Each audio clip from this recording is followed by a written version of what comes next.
Hey,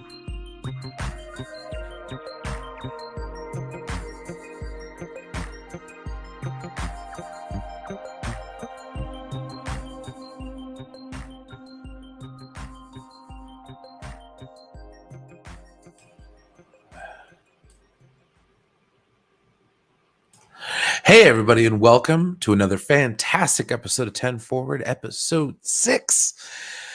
Can't believe we've done 6 of these so far. Guess what we're talking about tonight? We're talking about Star Trek Discovery Season 4 finale, Star Trek Picard Season 2, Episode 3, and Tales from the Replicator. Let's do this, my friends.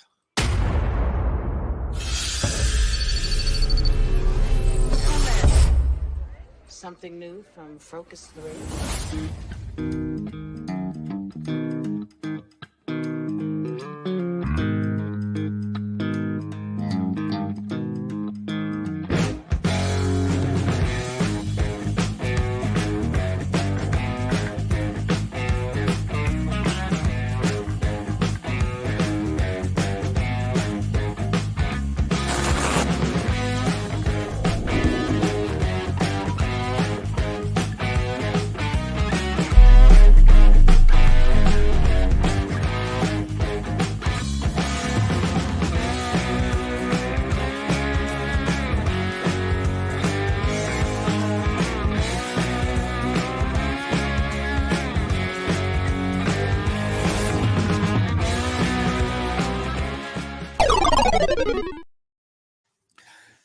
Hey guys, what the heck is going on? Welcome to the Poindexter Pantheon here at the lounge, and also welcome to 10 Forward, where we talk about everything from Star Trek to food, and then when we're not out of that, we talk about whatever the heck we want. So let's say hello. Looks like we got Aaron's in the chat. Hey, what is going on? Thank you for stopping by. Make sure to smash that like button, share it out. Become a member of the lounge. There are some good perks. There's always good giveaways. The Poindexter Lounge is a good, fun place to be if you're a nerd. If you're not a nerd, hell, it's just good to have friends. And these people, we are good friends. Okay. But that being said, I hope everyone's doing well. Myself, I'm doing very good. I managed to get home. Traffic wasn't too intense, so that's why I scheduled a little bit later today.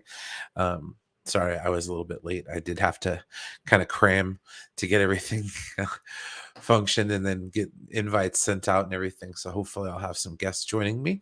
If not, hey, you know what? I've got some good stuff planned today, and maybe we'll just keep it good and tight and a little bit personal. Good times. All right. So that being said, hey, let's get right down to the meat and potatoes of the matter. All right. Star Trek Discovery season finale of season 4. Fantastic. Okay. It was called Coming Home. It aired on Thursday. So we're going to discuss some spoilers and such. I hope they're not, what the heck? Okay, so there are no photos this time around, so sorry, we'll have to bear with it. But I do have some that I downloaded, so some of the key photos. But anyways, it says as the DMA approaches Earth and Navarre, and with evacuations underway, Burnham and the team aboard the USS Discovery must find a way to communicate and connect with a species that is far different from their own before time runs out. Okay. So this week continued on last week with the communication aspect of it. And this time they were able to communicate with 10C without any issue. It was a pretty good, solid, if I were to give it a good grade for the season overall, we're finally getting there.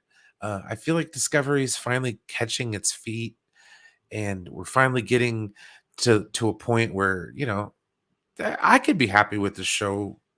I've been happy with the show since I've started watching it, but this is something that you should definitely check out if you are a Star Trek fan.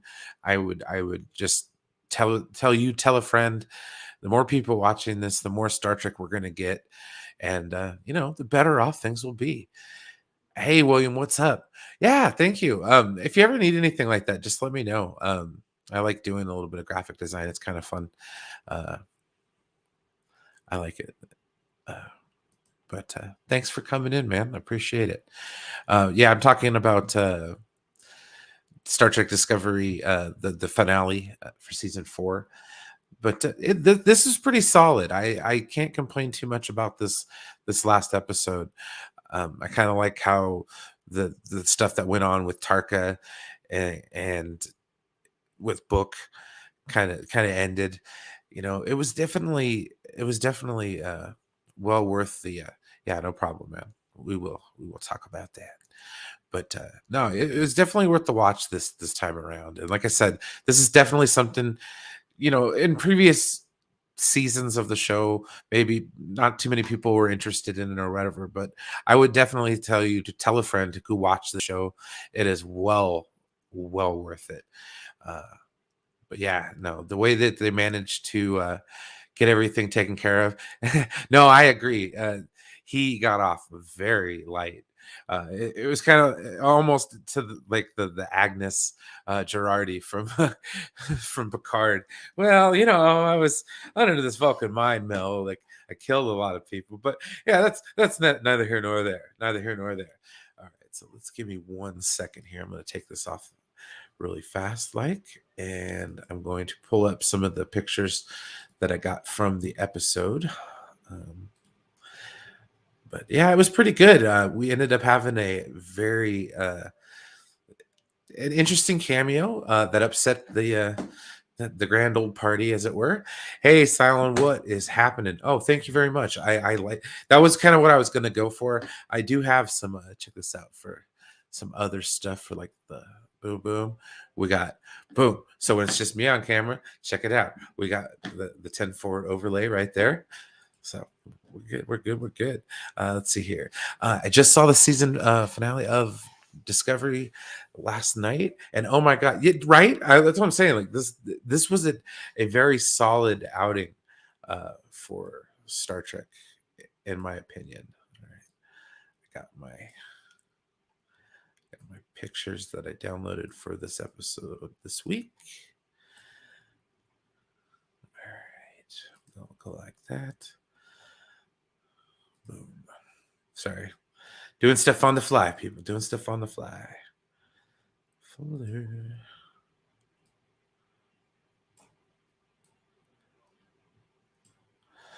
But we had some very touching moments in this week's episode. Okay. Stop screen. Share screen. Ba-boom. There we go. Boom. We'll just do it like that. We'll do it like that. So, anyways, this part of the episode right here was a very, very touching bit where, we got the good connection between, Tilly and the Admiral. That right there, worth the price of admission, in my opinion. I've always liked Tilly. She's one of my favorite characters in the show in general. Honestly, I kind of wish we'd see a little bit more of her, but it's okay. We'll get there. And then this is the one that had everybody freaking out. The president of United Earth. This is Stacey Abrams. Uh, political candidate / pundit. I think she's on MSNBC at the moment, but no, it was pretty. It was pretty funny on Twitter. Ted Cruz was upset. So anytime I suppose you can make Ted Cruz angry in a Star Trek episode, points for that. So, but anyways, let's see here. We got boom, boom, boom. But no, this week's episode was it was pretty solid. Can't complain too much as far as that's concerned. We'll save that one for later. I've got a couple more pictures that I got from earlier. Let's see here.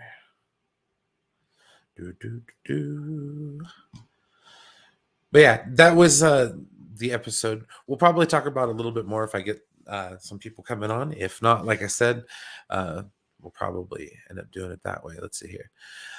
You got to do a Star Trek series tier list. Oh yes, yes. No, this is all good stuff for the episodes or for the show. Thank you, Scotty. That will be fun. I'll have to get some people on and we'll have a nice hearty debate over because there's enough series in Star Trek now that we could do some really good stuff. People were losing their minds, which I don't get. Diversity is nothing new in Star Trek, and it isn't anything special, driven or agenda driven. No, I agree. I agree. Let's see here. Is this is this about trekking the stars?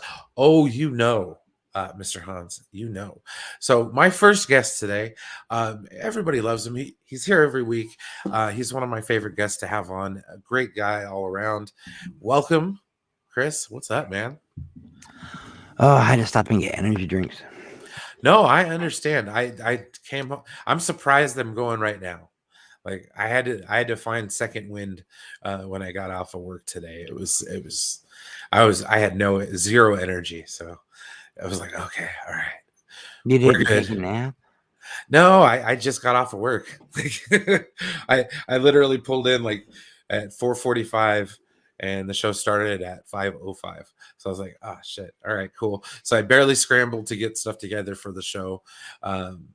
Which is like, go to IMDb. It's real easy. Kind of lazy on that trip, but not too bad. But I was talking about the last episode of Star Trek Discovery. The season finale. Yeah, that's like I watched that last week, and then I watched it again, and then I saved all the Picard stuff. Oh, Cause I absolutely. finished the first season, but I was like, I'm gonna wait until so it's fresh in my head. So I'm gonna wait till like the day of. So I watched all three of the Picard episodes today, and I'm like, dude, I like this season, man. Oh, heck yeah. That's perfect because that's the next subject. We're going to talk about episode 3. Yeah, but it's fucking dude. Did you see who directed it? No. Leah Thompson. Marty McFly's mom. Marty McFly's mom. Nice. Let's see. Stacey Abrams was good. She was great as far as her acting ability. I mean, I had no issue Yeah, with. she didn't seem too stiff or anything. Most people No. would come out and be like, "I am from Earth." She would Yeah. have sounded like an alien, you know. Yeah. I am the president. A lot of people, man, a lot of people. Yeah, Star Trek doesn't even care anymore.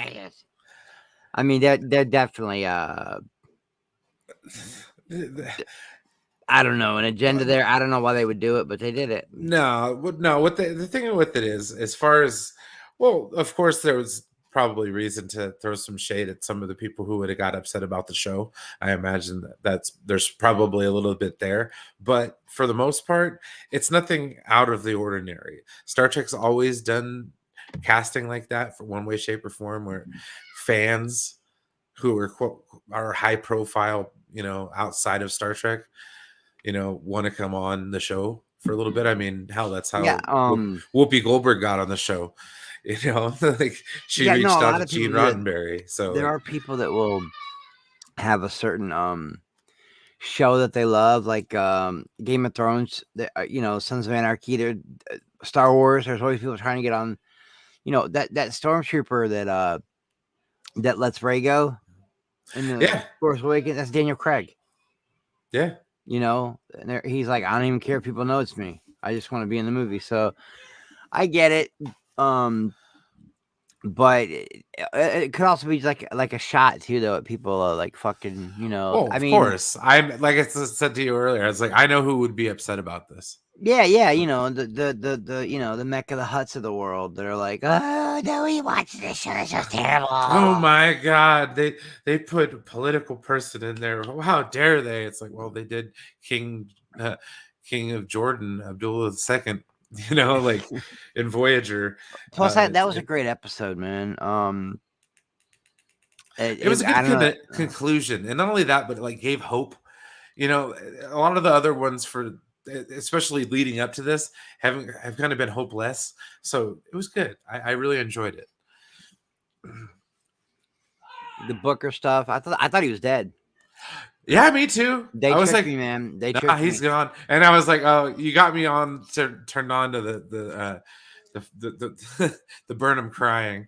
So I'm like, yep, there it is. It's like got to be written in her contract somewhere that she's such a good actress, man. Yeah, absolutely. Killed it. But no, we'll talk about Picard. What did you think of the first two episodes? The first episode pulled me right in, man. Especially like because the way it started, I was like, okay, this is some sort of flash forward or flashback. There's something going on here. They're not going to start a whole episode like this. And then the countdown for self-destruction, I was like, okay, this is probably the last episode of the season. It's going to come full circle in 13 weeks or something. And then he's on her. I was okay with the whole, whatever her name is, the wine chick that lives with yeah. God dang it. Who literally She's barely in it, but who literally didn't she just lose her husband in the last season? Yeah. But now she's all, wanting the book, whatever. I'm okay with it. She's getting friendly with Picard, maybe. Yeah, now she's mad because Picard don't want to throw her the D yet, and it's just like, whoa, maybe he's still off in the stars, man.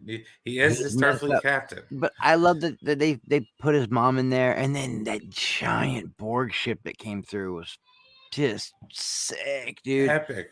Opened up kind of like a flower. It was just huge, it was man. badass. And whoever's under that helmet, the Borg Queen, if that even is a helmet, that might be her head, her actual head. But man, she was messing up them. Those new star, they're so badass. Those new starships.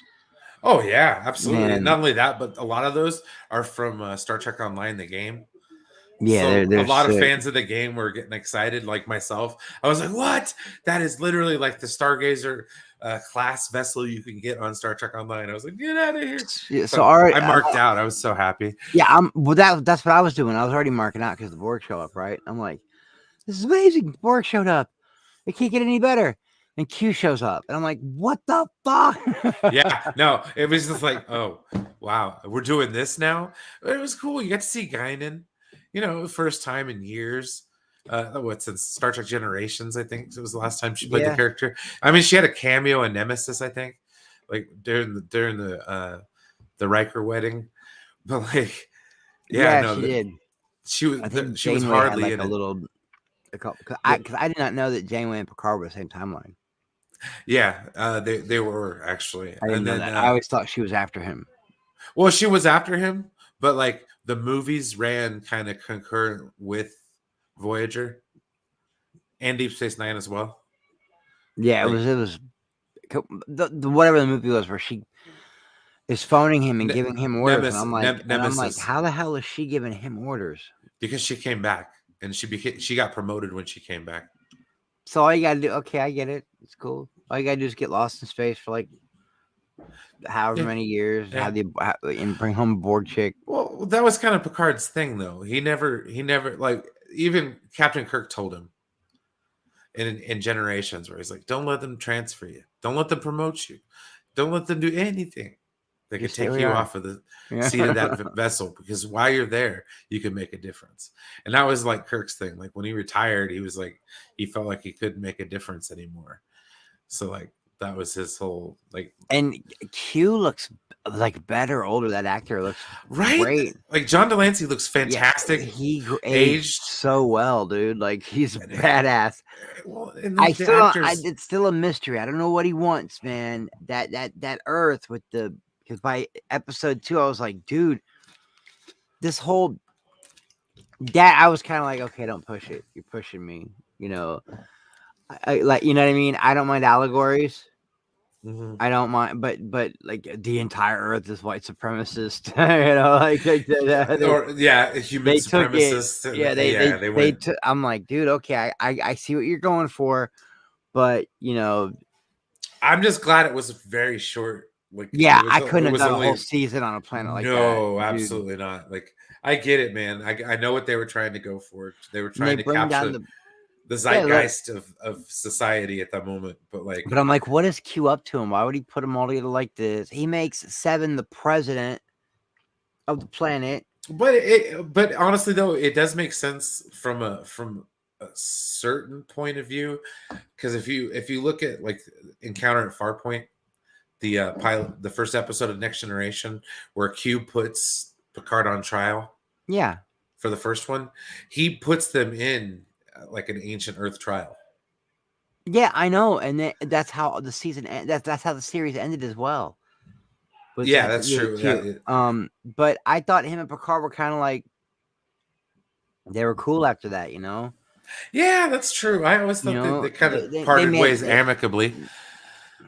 Let's but see. now he just pops in and he's like, only this time Q's acting like, no, it's not a game this time. It's not me just having fun or Yeah, being this is where silly, that's where you it gets know. real.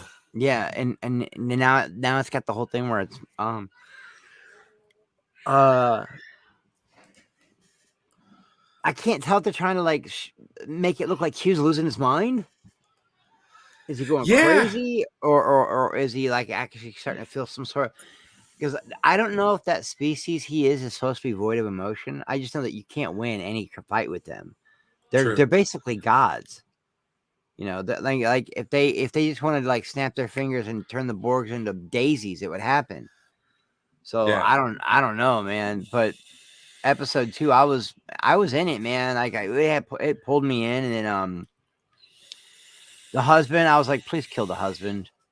I don't know why. He annoys me. You Yeah. know, he's Somebody kill this man, you please. know. And then when they did, but then when they did kill, I was like, well, you know, well, everybody on that planet deserves to die, I guess, That's because true. it's an alternate reality. But then they're like, no, it's not an alternate reality. We got to go back in time. And I'm like, fix it. what? And Oh no, fix it. get the DeLorean ready. And then in episode 3, they went back in time, and They did it the Star Trek four way. yeah, they did. They was it 4? Yes, the Journey Home. It was 4. Yes. No, me too, Scotty. If they, I'm telling you, man, if they have to do anything with whales, I'm gonna be pissed. Right, or a big cylinder in space. But Um, I but no, didn't like I the love way it Anne ended. Wershing as the Borg Queen. Like, Yeah, she's doing good, and I like that she's a little more emotional this time. And she's like, I got a feeling though. Here's the thing, man. Uh, I've already seen Aggie go crazy and have aliens mess with her mind and get her all, you know, messed up. And I don't need to see that in this season. And I think that's what's gonna happen. The Borg Queen's gonna get in her head if she's not already there. They like share a bond now. They were already sharing some weird bond oh yeah, before she let her hook her up and be like, all right, I'm going in. I found your shit, I Borg Queen. I Dude, the kind of last thing I would do is talk shit to a Borg Queen. I don't care if it's just her head on a stick. I think okay. So here's a theory I can kind of get behind. So I was watching Red Letter Media where they were talking about how they almost didn't hate this. You know how they really throw down with Yeah, you yeah. know, against Star Trek, of course, Yeah, against but like, everything. but exactly. But this one here, like, they were talking about how that's his mom. What? Like the queen is somehow the Borg Queen is Picard's mom, Oh my god, that would be insane. right? She lost her accent. Right. She lost her British accent. That would be insane. I just know that somehow the connection with Agatha, I like it, but at the same time, we already saw what the Vision C, whatever the hell they're called, get in her head in season 1. Yeah, that's true. She ended up having the visions from the oh god dang it, the Jat Vache, Yeah, I think. dude, the names, bro. But and then they killed off my boy, like Space Ninja. I love Space Ninja. Yeah. I Oh, love I hope he's still alive, man. I love Vulcan Space Ninja, and I think that the girl that plays Raffi, man, I like her, man. I Oh like yeah. her. She peeked that dude's ass. It's gonna mug her. just knocked him out cold, and they're looking at. Here's what I didn't like. Okay, I'm sorry, guys. Okay, but it's been over a year and a half now, going on 2 years. Trump's not in office anymore. Y'all won. Okay, You don't have guys to won. keep taking We shots. we don't got to keep seeing all this, kids in cages, immigration. I did not like how that episode ended. I It thought that bothered. was a bit heavy-handed, but there was a little bit of like Star Trek continuity as far as that's concerned, because they talked about UHC cards. There's absolutely truth to it. I know that, Brian, but as long as I've been around, I don't think that the ICE has ever invaded any kind of hospital or clinic or anything. I highly doubt that was ever the The case. kid was cool, and then I did like I love that his name's Chris. All the dopest characters are named Chris, Right? and I love that he's like eating the cookies off the refrigerator, and he's like, "Holy shit, it's real peanut butter!" It's been so many years since he's had a real peanut butter. Then he starts using it against the kid to get his badge back, and then the mom comes in. She's cool as shit. I like her, but then she takes the badge, and I'm like, "Oh my god, I don't need this." Brian, I hate that kind of shit where they build tension into the audience by like that one bolt is the only bolt that'll work, that'll get the car running or whatever, and now his badge is gone again.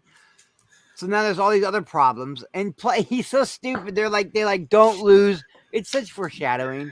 See, Aggie's like, don't lose anything. You understand me? You can't lose shit. It'll fuck up the whole timeline. The first thing he does is lose something. Yep, and that's probably what happens. Is that's the piece that he loses, and it creates the historical thing. So it kind of made me think, because especially like with this particular episode and what they reference a lot of, and I'm hoping that we actually get to see some more references from this particular 2-part episode from Star Trek Deep Space Nine. It's called Past Tense. Deep Space Nine, or the crew of the Defiant, gets flung back in time, and they end up, something bad happens to a historical figure, and Commander Sisko ends up having to take the place of that historical figure and stop a riot basically from breaking out. So it was really interesting when they did it then, because there was a lot of stuff that parallels what's going on now. I wonder if a lot of stuff. I wonder who the Watcher is going to be, man. That's who I'm also wondering. I have this weird oh man, I'm wondering. Oh god dang it, what month is it when they're there? I don't think it says, but like I don't know, because they landed in Los Angeles, California, and every day looks the same in LA. Every day. Well, see, in this episode they landed in San Francisco, so I'm like, I'm wondering. Did they land I thought they landed in LA. Well, on Deep Space Nine they landed in San Francisco. So, and it's the same year, 2024. That's why I said they referenced. Okay, that's this weird. episode. It's the exact same year. Yeah, so I'm wondering, like, there's got to have something to do with this episode.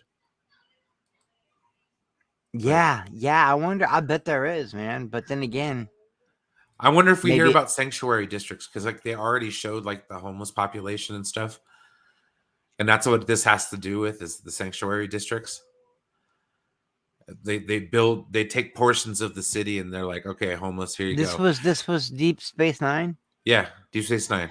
Yeah, I haven't watched it yet, man. I watched a little. I have learned that I don't know. I was one of those people that was like, dude, I want exploration. I don't want some space truck stop.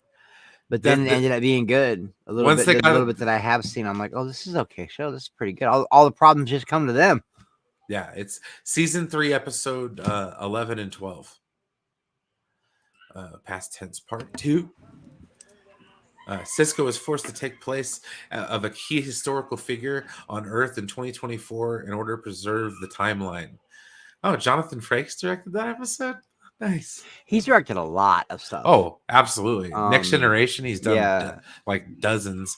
And then Deep Space, all the other shows he's done. He's done Next Gen and they were going to give him, he put a bid in for season 2 of Mandalorian, and then they were gonna let him do one of the episodes, and or it might have been season 1. No, I think it was season 2. They were gonna let him do an episode. Then there was some sort of scheduling conflict with something going on, so they gave. That's why in one of the seasons you get to see Bryce Dallas Howard direct 2 episodes. She stepped in for him because I guess Jonathan Frakes is a friend with her dad. They're Oh, buddies, nice. you know. Nice. Oh, and this episode had Clint Howard in it. I think he's the only actor that's been in every iteration of Star Trek. I'm trying to think of where he was at in this episode. Well, I don't know if he was in Picard. This is the Deep Space Nine episode. I bet you he'll be in. Well, isn't I don't know. Hang on a second here before I get too far ahead of myself. Okay, he's still alive. He's one of those dudes I thought might have passed away. You know, it took me a minute, but when I was young, growing up, they remade a movie of it with Mark Wahlberg just recently on Netflix. They turned it into a movie. When I was a kid growing up, there was a show called Spencer for Hire. Yeah. And he had a 63. He had my dream car, which is almost impossible to find. A 63 split window Corvette. You're never going to find one. It's almost impossible. You can find all sorts of Corvettes and restore them, but you can't find a split window. And he had that. She comes. She that girl makes her rounds, man. Yes, she does. She's so supportive. She supports everybody, man. My favorite person. The guy that was his friend, Hawk. The guy that played Hawk. That's the captain from Deep Space Nine. Yeah.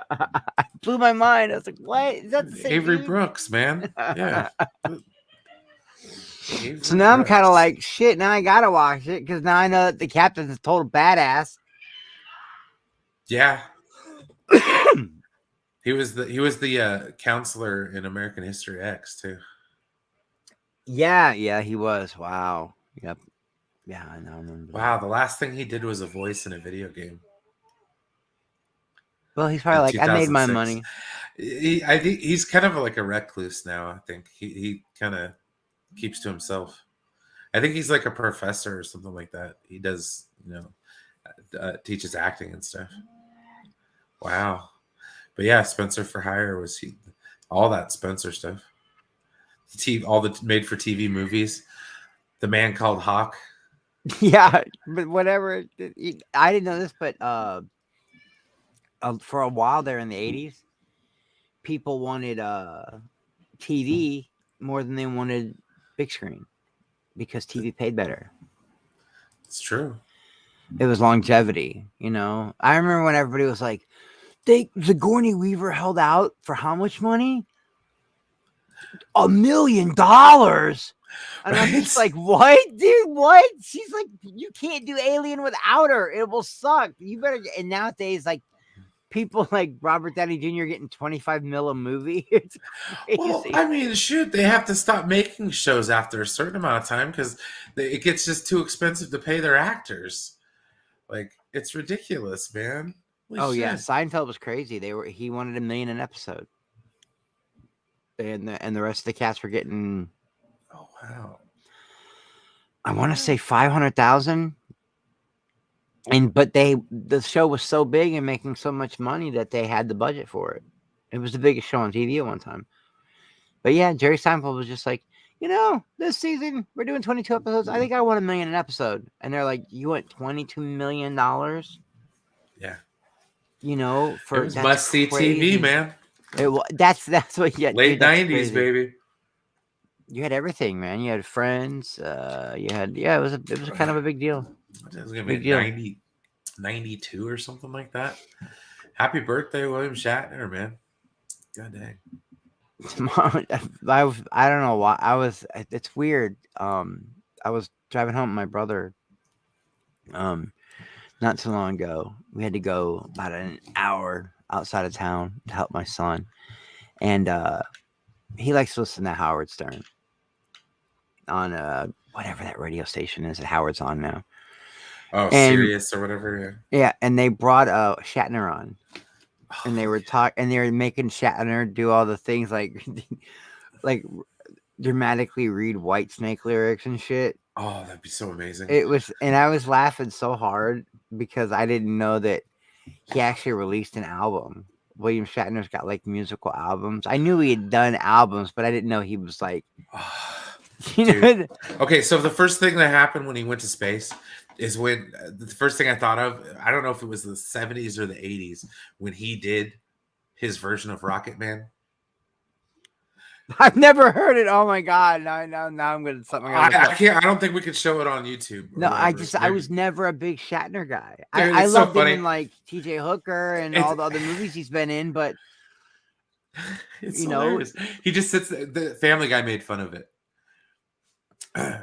Rocket Man. Yeah, like that's exactly how it's so funny. He's like sitting there with a cigarette in his mouth. He's like, packed my bags last night pre-flight. Yeah, that's what he was doing on the show. But 0 you could just hear hour. his voice, and they were like, "You know, my favorite 9 a.m. one." And then when he was doing the lyrics for "Ain't Talking About Love," oh god, I thought I was gonna piss myself, dude. Me and my brother were laughing so hard. We were laughing so hard, and I was like, "Why is this so funny?" And just like because when he actually did sing, when he did try to have a music career there for a while, he sounded like this for real and didn't. You know, this is like, true. Like, and he didn't realize, like, he thought he sounded good. Then one day he woke up and he was like, "Man, I cannot sing, man. I sound like shit." Rocket Man. Or remember those Priceline commercials? Yeah. You know what to do, dog. I loved Bust it. the move. I loved that. They worked him in to because the movie holds. The movie's so especially now, the movie's so important to me. There's a movie called Fanboys. Oh yeah. And I love that episode. I love movie. that the premise is, look, we're gonna break into Lucas we're gonna break into Lucas Ranch, Skywalker Ranch, and we're gonna steal a copy of episode 1 so that our friend can watch it before he dies of cancer. You know what I mean? Yeah. And when they have to go to the Comic-Con and William Shatner's like their meetup spy, the guy they got to meet up with, and they're like, he's their contact. He's the one that has the information to get you into Lucas Ranch. And then later on, when Danny God. McBride's like, did William Shatner have anything to do with this? He's on the phone with Spielberg, or not Spielberg, Lucas, George Lucas. That movie's so dear to me now, man. That movie. Mm-hmm. That movie's so good. Rush, like when they're like, "There's only one band that's allowed to." The be whole played in band, my all band. Rush all the time, bro. And you know what's I heard you say the other night that's your favorite band of all time. Oh, 100%. And I'm like, man, me and Brian agree on like almost everything, and we're obnoxious when we're together, and we can't be on panels together. We torment people. It's all good, dude. One of these nights we're doing a music episode, so but I am be just some bands. Not a Rush fan, dude. Oh yeah, they're just too sci-fi for me. Too proggy. No, I'm a huge Pink Floyd guy and a huge Tool guy. I think they're amazing artists. And the 2112 album I thought was great. It's just I don't know, man. That Fly By Night, like when you hear a song by Fly By Night or something, I'm just like, what the fuck are they talking about? Yeah, right.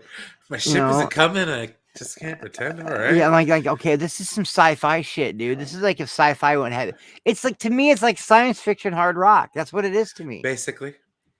And I can see why people like it, but I always his thought name it was Getty? Like, yeah, Getty Lee. Yeah, I always thought it was like voice. nerd rock.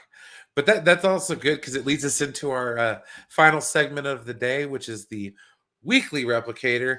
Because I was making sandwiches all day, I figured, what the hell? Let's talk about sandwiches today. Dude, everyone knows the best sandwich in America is what I call the struggle sandwich. And that is, you're so poor you can't afford meat or anything. So you just like grab the syrup and you pour it on some bread. That's the struggle sandwich. Right? Ketchup if you're lucky. Maybe a little mayonnaise, but that's for the highfalutin poor people. I've never had this sandwich, but I've had olive tapenade or muffaletta. Oh my god, that's really good. It's like an olive spread. I could Yeah, I imagine like this being a really tapenade. I've good never sandwich. had this though. Oh, that would be really good. It's like a real olive salad. Hot beef salad sandwich. Uh, that looks really good. I like It looks open face great. I'll sandwiches. have to eat it with a fork. Kind of looks like shit on a Looks good. shingle, like or I love shit on a shingle, bro. right? Can't So go wrong with good. toast and gravy. The Benedictine, let's see here, La Pêche Gourmet to go, Louisville, Kentucky. That looks really good. I don't even know what the hell that is. Neither do I. Let's see here. Let's see here. Mashed together cucumber juice, onion juice, Dude, seasoning into spread. What the hell? I've been to Louisville, Lexington. I've been to Kentucky so many times. Hey, sir, So many times, and we're I ain't never talking seen no sandwich both. like that. This is the weekly replicator, brought to you by the Master of None's Butt Balm and 10 Forward and the Poindexter Lounge. Shree. We are sponsored up the tailpipe today, ladies and gentlemen. That's right. And listen, use code Brian for 10% off your next sandwich if you're in Right? his area. Yeah, that's right. If you happen to be in the greater Reno Sparks area and you want a sandwich, come on down and this would blow my mind, honestly. If you saw me talking about this, and you mentioned the show, right? Can you imagine somebody coming in and they're like, code Brian. Code Right? Brian. Honestly, dude, if you come in and tell, hey, I saw you're Brian Master of None, I saw you on the Poindexter Lounge, I will give you a free giant sandwich out of my own pocket if I have to pay for it myself. Yes, the butt bomb. We're working on a new edible formula. It comes in berry and cherry. So we're working on it. Let's see here. I know a few people, exactly. People who are really, really stodgy in their takes about Star Trek. So I can think that's of a why lot. I have the butt bomb. Okay. So pastrami on rye, Katz's Deli in New York City. I've never been there, but I've seen stuff. Like, this is like one of the best pastrami sandwiches you can get. Dude, the food that you can get in New York stretches for miles, dude. And there's a different kind on, like, only time I ever even heard falafel was in a Batman movie. I didn't know what a falafel was, and then when I actually ate one, I was like, wow. Or what's the other one, like the Jamaican stuff? Yeah, like I've always wanted to try like legit jerk chicken. That's what it was, jerk chicken, right there on a stand, and they cut it right off and then they got goat meat too. Oh yeah, no. What's that other stuff? It's kind of like shawarma, kind of, or falafel, where they cut it off like lamb or whatever. It's crazy, and they'll dice it right in front of you and throw it on like some flatbread or something. And so I can imagine how good that pastrami sandwich is, because almost all the people there will go. They don't do the Subway stuff, the Burger King stuff. In New York, they go to like mom and pop delis. Yeah, They want real authentic food, man. Falafel is the bomb. Falafels are the bomb. Yes, they are. Yeah, they are. It's like street food in New York, though, right? You just go up to a cart and get them like a hot dog. or little delis. There's little delis, like every third door is a deli, but it's a different kind. Like and it's like it really is ethnic. Like if you go to a Jewish deli, there's Jews that own it. You know what I mean? You're going to get real Jewish food. If you go to like a Greek deli, it's Greek people, Italian delis. It's crazy. New York's so crazy, dude. So the food, bro. That would be the main reason I'd want to go to New York City is for the food. Everything in the sights. Let's see here. We got a Croque Madame, Beauchamp Bakery. I gotta put an egg right on top of it. Oh yeah. Ooh, I've had a couple tortas before. Yeah, tortas are good, man. I used to I used to eat tortas every morning on the way to school. I would get a torta and a bag of chips, and I can't believe I've eaten all this kind of food and I've never had a churro. And I've grown up around them my whole life, and I have no idea what a churro tastes like. Well, one of these days we'll have to try it, and you'll have to try it on air, and you'll be like, "Oh my god, this is so amazing!" Yeah, because when I was young, I Did you didn't get like the ice cream? Oh my gosh. when I was young, I just didn't like cinnamon, anything cinnamon flavored. Now I love cinnamon flavored stuff, you know? Yes, I'm making myself hungry too. We always do. Well, that's the dude. That's Snickerdoodle. Snickerdoodle. Okay. I was telling somebody about that today because we have those at work. Yeah, I had no idea what a Snickerdoodle was. I'd never even heard of it. I was like, Amazing what? cookies. Oh my gosh. I think the only difference between those and sugar cookies is they put a little bit of cream of tartar, so it gives it a little bit of a I don't want to say tang, but it gives it a little bit of a different flavor. And then hit it with the cinnamon and sugar on the top. Oh my gosh. Well, Snickerdoodles are amazing. well, someone told me like, well, yeah, Chris, and like that. I was like, well, what makes him so famous? I've heard of cinnamon cookies. I've heard of butter and cinnamon cookies, and they said something about the texture. They're always chewy. They're always soft and chewy. Yeah, and I was like, Always. somehow you make them. There's a special way to make them, and the ingredients make them be like a little bit crunchy, but almost all chewy. And I'm like, really? And they're like, yeah. Maverick was like, yeah, man, they're always chewy. That's what everybody loves about them. See, that's how I'd like to go. Oh man. See, Scotty lives in Portland, so it's like that's like the donut capital. Oh man. Scotty lives in Portland. Yeah. He How says did Voodoo I get? Donuts is trash. How did I get? I don't know, man. That's so weird. I come around here Yes, and it is. everybody I know is from some like hardcore like. I mean, not the I don't really care about political leanings, but for me being such a like a centrist, it seems like everybody I know lately is from some hardcore liberal area. Like Portland's liberal, bro. True. In Let's see San here. Francisco, very liberal. Ooh. Turkey horseshoes for supper tonight. Oh wow. Slow roasted turkey breast, hand cut and brined on top of fries of Texas toast. Ooh. That sounds really good, man. Hand cut and brine fries on top of Texas toast with homemade cheese sauce. That sounds freaking amazing. Atlantic Canada food is amazing. I've had some stuff in Quebec that was really, really good when I went. Yeah, see what I mean, Scotty? And I'm like, and I'm not even like the classic. Actually, when I was growing up, we were called liberal. We were called libertarians. What is We this? we were just liberals, and now we're like libertarians or whatever. This food looks good, man. You're making me hungry. It's called a fluffernutter. Oh, dude, you never had a fluffernutter? No, dude, what the hell is that? It says It's peanut marshmallow butter and cream, marshmallow. spreadable Yeah, mix of a marshmallow and corn syrup. yeah, Oh my god. dude, a Oh, fluffernutter's the shit, bro. oh, Fluffernutters. oh man. Let's see here.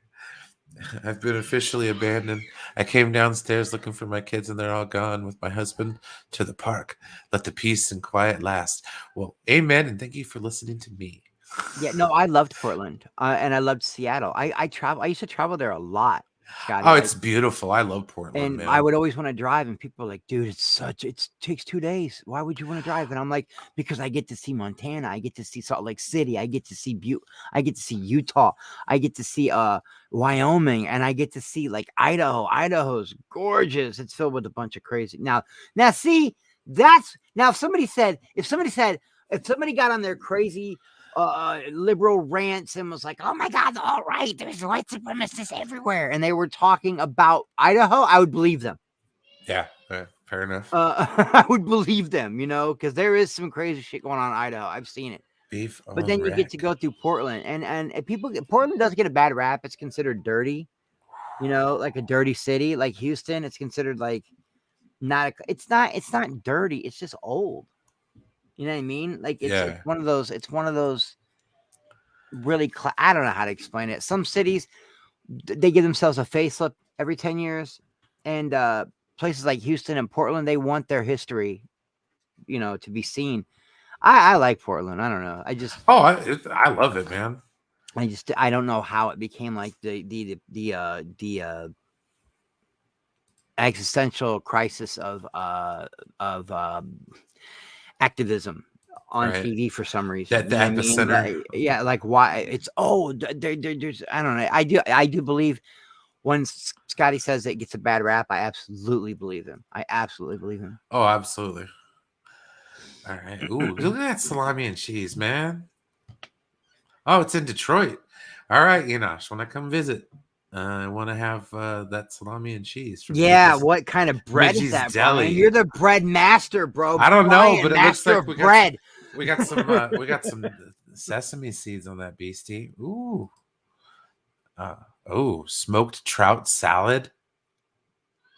That sounds good. St. Louis. I don't know, man. A lot of their food comes right from the Mississippi. Not their food, their fish does come right from the Mississippi. No, you guys have like Gold Rush era buildings and stuff. I love that kind of stuff. Yeah, Man. no, it's very it has I don't know how to explain it. Some towns don't want to give themselves a facelift. They don't want to be modernized. They Oh like to no. look Where I historical. They grew up is wanna look exactly like that. Yeah, Like, and that's what I always liked about Portland. I was like, this ain't dirty. This city's clean as shit. People used to say that it was dirty, and I'm like, it's not dirty. It's just it's aged. You know, they just want it to look like it's I don't know. It just looks historical to me, and that's why I like Portland. I've always liked Portland. I've even seen a couple basketball games there. Like no joke. I've gone to like traveled down from Seattle into Portland just to see the basketball games. oh, Blazers are badass, man. Do they have This that would on have been in here? the early 2000s, I think, 2001, 2002, even when they weren't very good team, you know. They have good fish tacos, Vince. I know that. I love our fish tacos. We do have great fish tacos.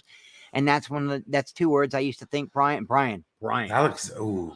That's two words I used to think that like did not belong together. Oh, fish tacos are Yeah, amazing. I Dude. was like, no, I don't even want to think about fish. Honestly, no, what the and then I tasted one and I went, oh my god.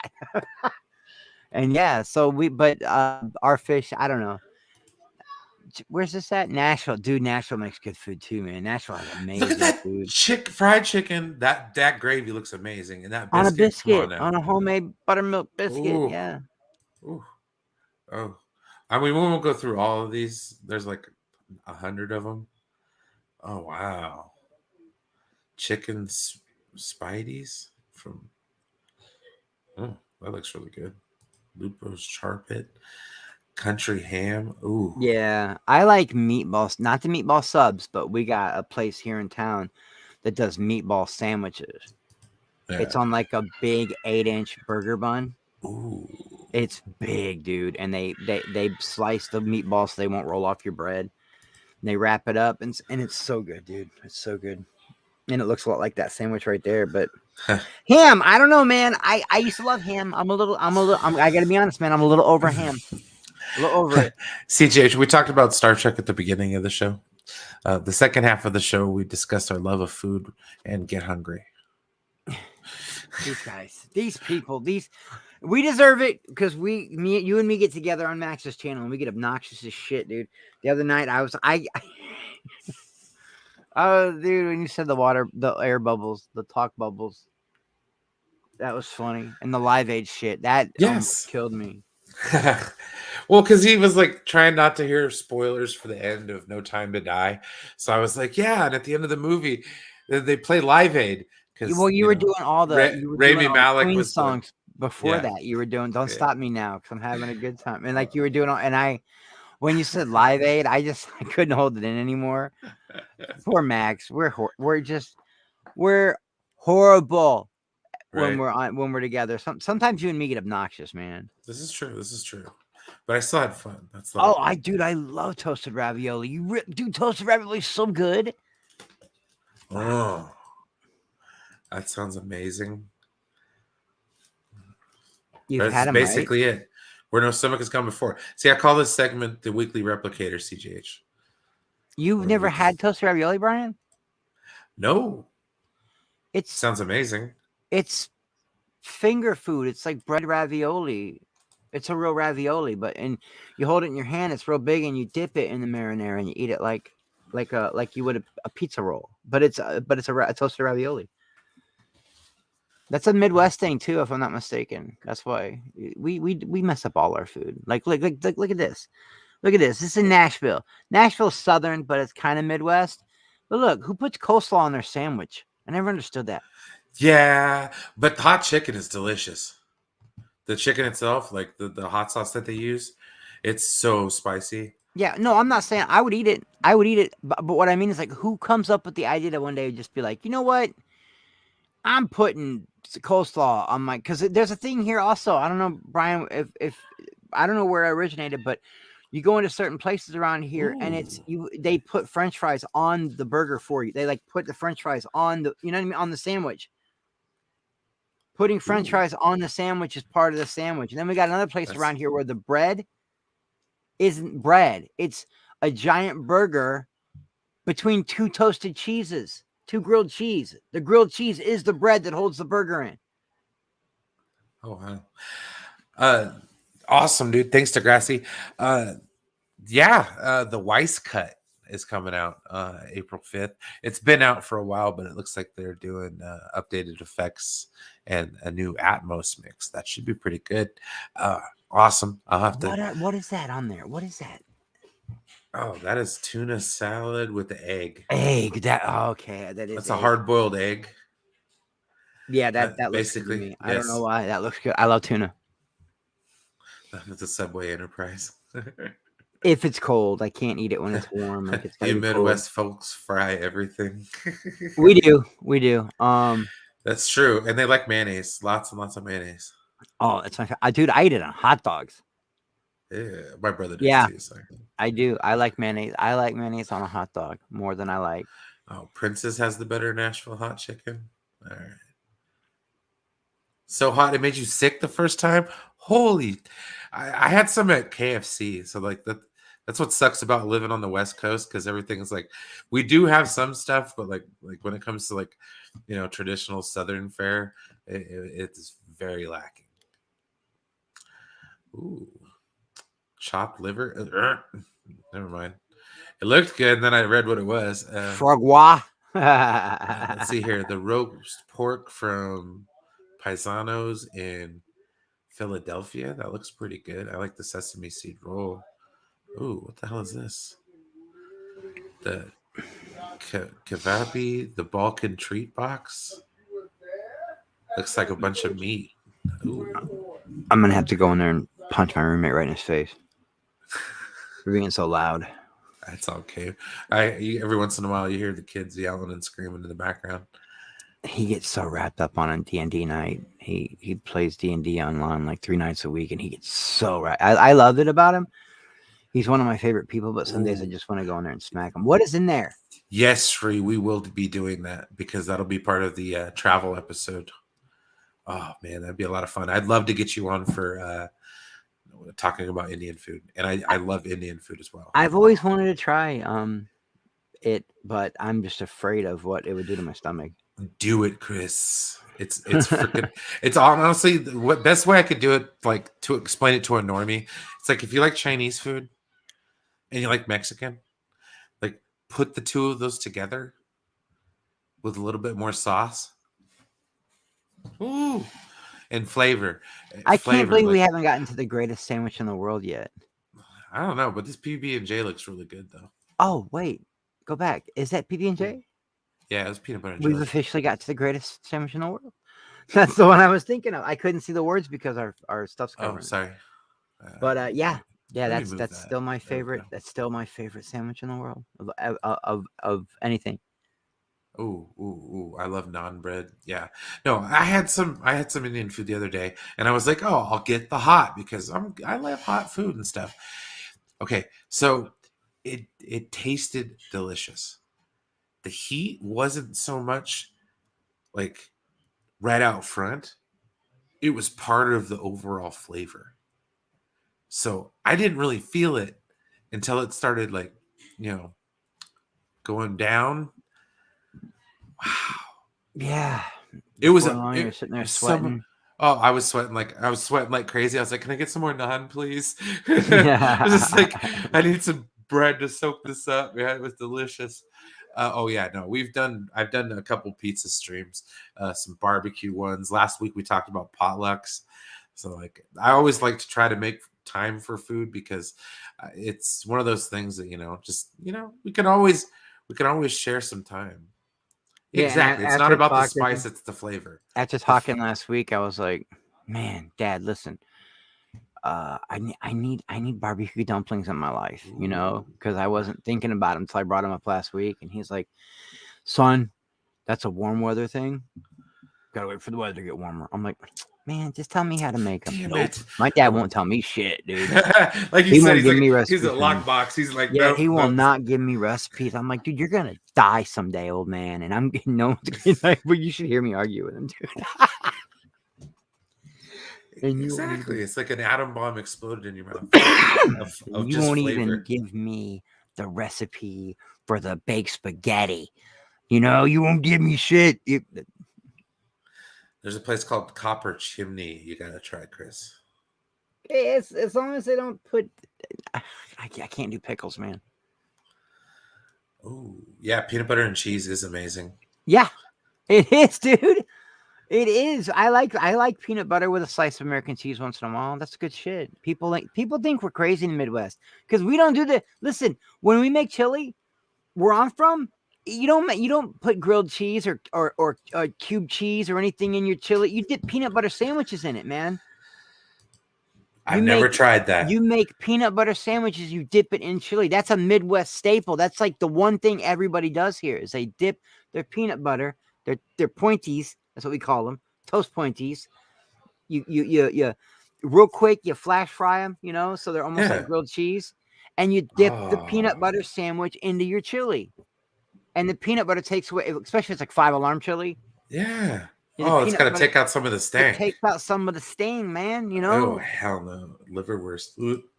Sorry, just never. Oh, dude, that's like one of my favorite things. But we don't call it. Liverwurst? Yeah, we call it Oh, okay. brown Uh, something. I love it, dude. oh, I gotcha. love it, dude. That's never my thing. Is that like a Midwest thing, like scrapple? I've never heard of scrapple.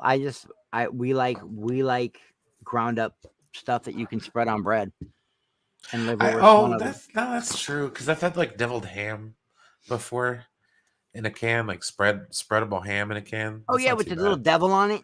Yeah, that's Yeah, not that's good bad. stuff. That's good stuff. As long as it's not Cincinnati chili. I love some Braunschweiger as Yeah, well. well, don't they? What do they do? What is Cincinnati? I know in Cincinnati they put chili in their spaghetti. Like that's their spaghetti sauce is Well, chili. I could see that. I could see that being Um, like a really meat. If it's just a meat chili, I'm thinking like chili with beans. I'm like, oh, who the fuck wants beans in their spaghetti? That's fucking gross. yeah, they put chili in their spaghetti, and Ooh, but I don't know what scrapple is. I've never heard of it. it's kind of like a meat thing. Smeat. Oh, scrapple is a Philly thing. But I'm one of the people that likes to taste the liver, and I like foie gras. I like stuff like that. I have to try foie gras, but I've never had liver prepared proper. It's always been like burnt and dry or something else, the way we So it's cook it like, here is you cook it in a gravy, in a brown ooh, gravy, yeah, so that yeah, it's yeah. soft and tender when you eat it. Cincy chili is like soup. I can see that. Ooh, Yeah, sloppy Joe. That's been a while since I've had one of those. I like sloppy Joe. South Carolina. sloppy joe's the Ooh. shit, bro. It's I so don't know good. what that is, but that looks like hot dogs and cheese. Let's see. Oh, I'm weird about big spreads like that. Do you know why? I get so freaked out if somebody touches my food. If my food's by a bunch of stuff that other people are gonna touch, I don't know why. that makes sense. When I was a kid, you could have stirred the Kool-Aid with your hand and I wouldn't have cared, bro. Like, but now that I'm older and I know where hands go and what they do and I'm a guy. I know how many without unconsciously, I bet I touch myself, in places that I shouldn't. That's why I wash my hands so many times a day. 'Cause guys, man, we got to situate our junk or we might Oh, have of a scratch. course. Then you're going to go touch somebody's food. Look, you keep my food off the entree. I don't want anybody touching my food. Okay, I won't like if they have a big bowl of dip and a bunch of chips around it. Nope. You don't know if someone's gonna double dip. Fuck that, bro. No. Right. I It's can't like do putting it, your bro. mouth in Dude, the I'm dip. getting anxiety thinking about it. Thinking about people touching my food. That's a nightmare. And like you know how people think they're scared of monsters and zombies and vampires and no, man. I have nightmares about. Oh my god, that dude touched my Okay. bread. That's the nightmares I have. That's a very good question, Shree. Okay, so beef liver is okay. I've had beef liver prepared very, very good. Okay, it could be like a very nice steak. Chicken liver, I can't do it with the gizzards and all that nastiness. No, thank you. Turkey, same thing. Won't do it. But I've never had anything that's like really, really prepared proper. Like I said, if you could give me some like really well prepared liver, like I'm down. But I'm staring at this Mountaineer biscuit. That is huge. There's a hash brown on there too. Yeah. They're like carbs be damned. Yeah, a lot of places around here, they'll put the French fries on your burger, or they'll put the hash brown on your. Yeah, they do it. When I go to McDonald's, I'll do that. I can't do gizzards either, man. You'll put the hash brown. You put the hash brown on that. Yeah, it's good. It tastes fine to me. But gizzards, man, I just don't like them. That's a big thing around here too, man. In the area where me and Vince live, there's an actual like I think it's called Chester's Chicken or something like that. It's a big thing. It's in like all the gas stations, and people love it. And I'm just like, how good can chicken be from a gas station? Well, it's not really a gas station. Big convenience stores like Casey's and Airco, and they have this chicken in it that everybody loves. It's like right up there with Kentucky Fried Chicken. You know, people love it.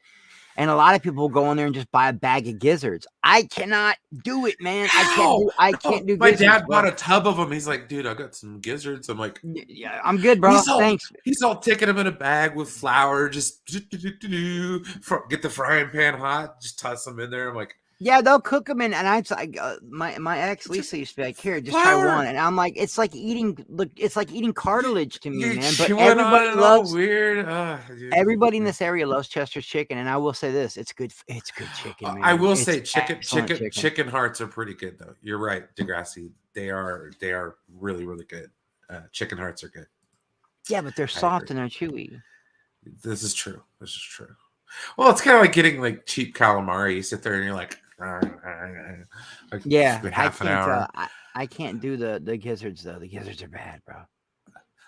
Chester's is amazing. Chicken and potato wedges. Ooh, that's a big thing around here, man. Like, and the potato wedges are huge. Like, picture one potato cut into 4 pieces.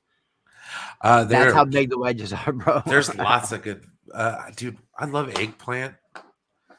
That's like one of my favorite vegetables substitutes for like meat. The guy I was just talking about, playing D&D down the hall in the other room at the other end of the house, Maverick, he's vegetarian. He doesn't eat meat. I live with a vegetarian, which means I almost never get meat too. You know, because we never cook it. We always eat like but he buys a lot of like he orders specially like he'll order special like Vietnamese noodles, certain kind of rice. It's already pre-cooked, and man, it makes sense. He's got this stuff that he makes tacos out of, and it's I guess it's like his version of Beyond Meat or whatever you call it. Oh, there you go. So good. Oh, dude, that sounds amazing.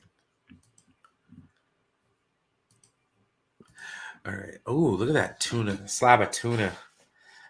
Tuna sandwich.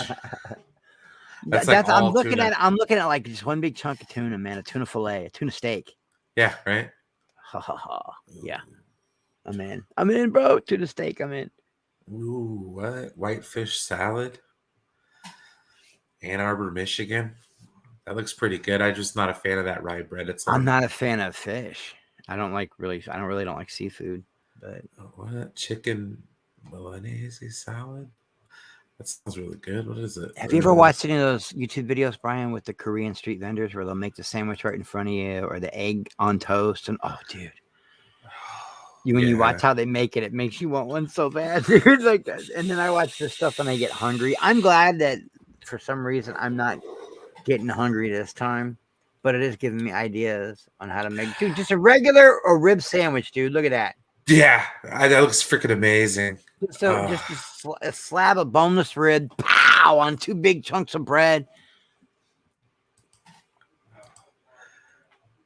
We have rib sandwiches around, or rib sandwiches, but then we have steak sandwiches and it's crazy.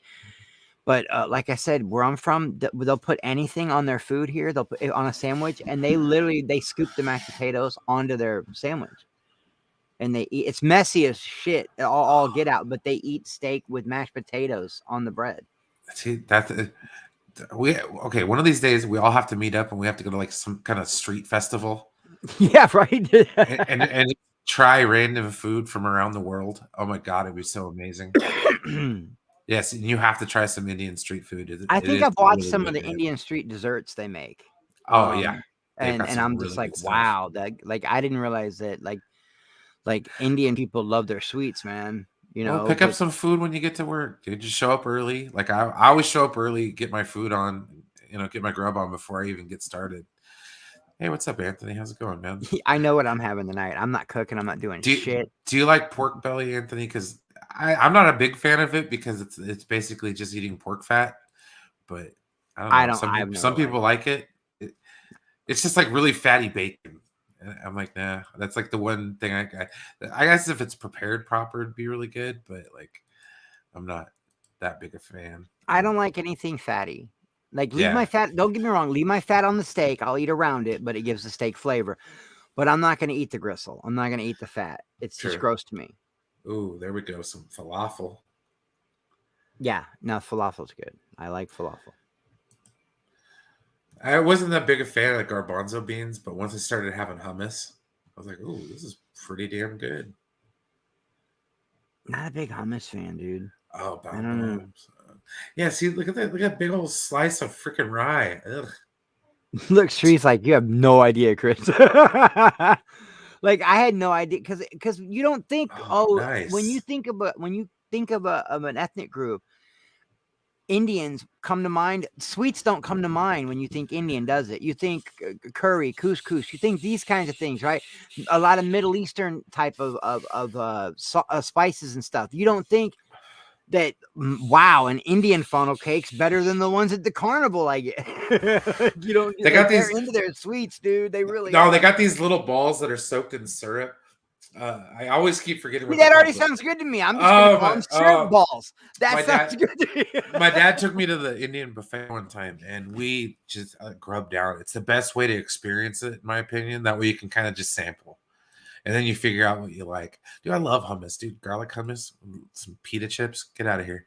That's snack city written all over it. I like pita chips, but I like them in that like their version of guacamole. Whatever. It might be guacamole, actually. I think it is guacamole. Also, if an Indian offers you sweets and you receive it, it's considered an insult. Oh, that's what it's called. Wait, what? It says, if an Indian offers you sweets and you receive it, it's considered an insult. Really? So if somebody offers me something and I actually take it, I'm insulting them? That's it. Gulab jamun. That's the little balls with the. If you refuse it, yeah. Okay. If you refuse it, got it. That's an Italian thing too. That makes sense. No, Brian, you don't understand. You come into my house, and you get offered food, and you say no. They met you. They've known you 5 whole minutes. You get smacked in the back of the head. What's the matter with you? Sit down, eat food. That's my dad. That's my mom. You're gonna eat some food, right? You sit down. You're gonna eat. You're gonna have a good goddamn time. You're gonna like it. And don't scrape your teeth across the fork. Oh God, don't ever do that in my house. Ooh, what is that? It's okay. That is a crab cake sandwich. I like crab cakes, dude. I really crab cakes. Crab cakes are good. Fried peanut butter and banana. Yeah, that's a thing. That's a thing. That's for like Memphis, right? That's Memphis. That was Elvis's favorite food. Like I like. I can see why. Wow, that looks really good. It is good, but I don't like it fried. I just like peanut butter and banana with like maybe a little bit of honey. Crab cakes and lobster rolls. Oh, baby. I'm all I'm shook sorry. up. It's stuck in my head now. That's right. I'm all shook up just looking at this. Yes, Degrassi. I am very hungry right now. Let's see. I've actually got pre-made food in the refrigerator, so I'm good. Right in the microwave. Boom. Yeah. I got some food that I didn't. They brought me McDonald's home today. I didn't eat it, so I can just warm that up. I'm good. Ooh, But I'm not even turkey ham, sharp cheddar. Ooh, the Vermonter yeah. from Jericho County. I would call that sandwich the break the walls down. Right. The The Jericho Y2J. sandwich, the break the walls down. Duck what? Duck fat? Duck Nah, cone, man. duck cone fee. Oh no, Yeah, thank now you. you're just getting weird, man. Yeah, you're getting fancy on me here. Ooh, that's got to be some couscous on the side there. That looks really good. What is this? Oh, never mind. Japanese answer to a schnitzel sandwich. Oh, I think I've had this before. You had what? Katsu, You had that? a katsu sando. Yes. Okay. So I used to go to elementary school with a Japanese friend of mine, and he would eat like half of his sandwich and give the other half to me, and it was this. Nice. Chicken katsu is like a different kind of breading that they put on it. It's really, really good. It's like a thick. Let's see here. I've got a spec script for a biopic about Elvis's stepbrother, Hamburger James. Lived and worked, schooled in Memphis in the early '90s. Good times. Heck yeah. Let's see here. By the way, I don't like Indian sweets much. I can tolerate them for. No, I'm the same way. Like in certain types of sweets, I can only have so much. Like I love truffles, but like, come on, let's be honest. You can really only eat a couple, and then you're gonna get yourself sick. Yeah, I'm like that with fudge. Like maybe one piece, and I'm like, "Woo, I'm done, man." Nah, nah. And then I'll eat the whole half a pan. I'm like, oh no, I shouldn't have done that. I'm messed up. It's like you're worse than drunk at that point, man. Like I've been drunk. No, if you've been like almost borderline diabetic coma, like one more piece of fudge and they're picking you up off the floor and they're calling an ambulance. Yeah, I can't do a whole lot of sugar anyway because I actually have diabetes, and Yeah, no. so I have to be real careful. But I cheat a lot. I'm not gonna lie. I'm not gonna be. I hate those people that are like, I'm diabetic and I follow all the rules. You're a fucking liar, and you know it. Right? I I cheat. saw Okay. you. I saw you eating Nestle's chocolate chips right out of the bag once. Shut up. You're lying. Pretty much. He was a good friend. He offered me half a sandwich. That was good. Let's see. Truffle pizza in Denver. Oh, what? That sounds good. Let's see. Enjoy every sandwich. Warren Zevon. That sounds like something I would say too. Right? Oh, what the heck? We got a croissant breakfast sandwich. That looks really good. That looks like really good ham. It's got gravy on top. Ooh. We're clicking through these pretty quick. We got a Cuban. I've always wanted to try a Cuban. Out in Tampa, Florida. Let's ask Josh if he's had a good Cuban. Ooh. What'd you do to that sandwich? How dare you put all that green vegetation on that? Well, it's not you put arugula on a sandwich and you're dead to me. I'm sorry. It looks like seaweed, bro. It looks like they pulled out of the ocean. Corned beef. Corned beef. Always a classic. Once again, no rye bread, please, but I will take that corned beef, maybe on some sourdough. I like corned beef on honey wheat with one piece of like white American cheese. Oh, dude, the white American instead of the orange. It's so good, dude. Fried bologna. I like white American cheese. That sounds racist as fuck. Right? All right, fried bologna. No, you're right. The white American cheese is really good. White American cheese, it just has a little bit more of a zing to it, it's- I like it. I'm one of those dudes that it's real important to me to shop at the family owned places and the mom and pop stuff to keep them in business. But I'll also go to Subway, or what do we have here? We got a Jimmy John's. Corned beef Reuben. Yeah. You guys got a Jimmy John's? Nice. Yeah, they're Yeah, okay. and then we had a whatever the other one was, but I think they're out of business now. Okay.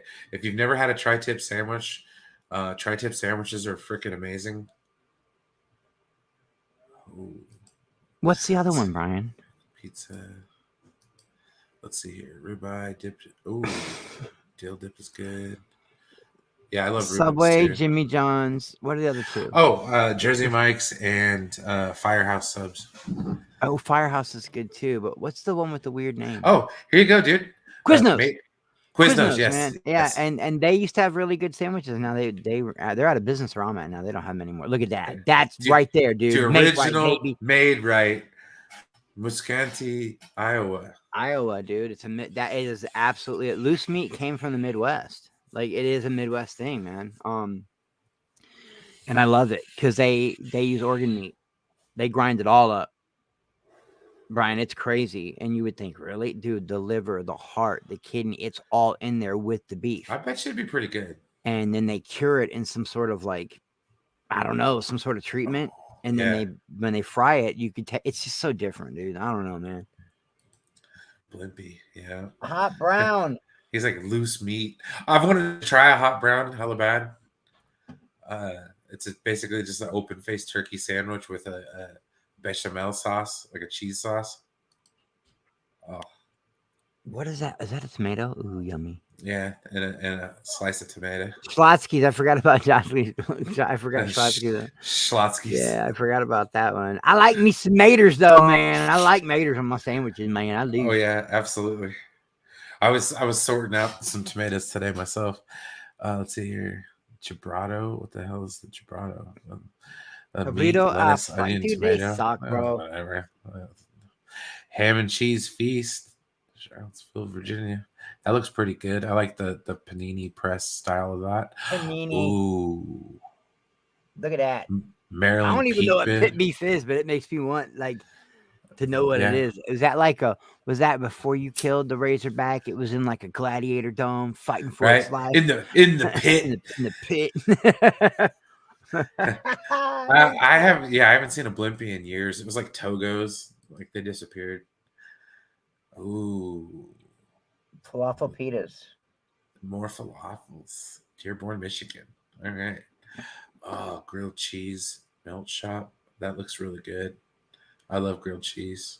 That looks like it has bacon. I like. They got a burger here, man. They call it the GC Monster, and it's the bread, the burger. It's a big fat burger. Think of a Big Mac, not even a Big Mac. Think of like the biggest, just like a big burger, but the bread it's 2 toasted cheese sandwiches. That's what's in between. That's what's holding your burger in, not a bun.